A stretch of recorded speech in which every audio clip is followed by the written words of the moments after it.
Vào lúc 1 giờ 08 phút ngày 23 tháng 10, đội cảnh sát phòng cháy chữa cháy và cứu nạn cứu hộ khu vực 31 đã nhận được thông báo khẩn cấp về một vụ cứu nạn cứu hộ tại phường Bến Cát, thành phố Hồ Chí Minh. Nguyên nhân được xác định là do mưa lớn gây ngập cục bộ nghiêm trọng tại một số khu vực dân cư. Ngay sau khi nhận tin báo, đội cảnh sát phòng cháy chữa cháy và cứu nạn cứu hộ khu vực 31 đã khẩn trương điều động lực lượng đến hiện trường, bao gồm 1 xe phương tiện, 2 xe chữa cháy cùng 20 cán bộ chiến sĩ. Theo báo cáo từ hiện trường, lực lượng cứu hộ đã triển khai các hoạt động tại nhiều điểm ngập khác nhau. Trong điều kiện thời tiết phức tạp, lượng nước lũ đổ về lưu lượng lớn, có nơi độ sâu lên tới gần 2 mét cùng dòng chảy xiết.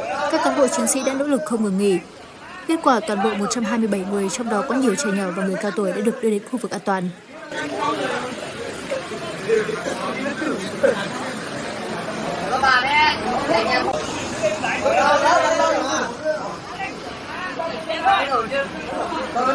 Cứu được mấy 5 người rồi.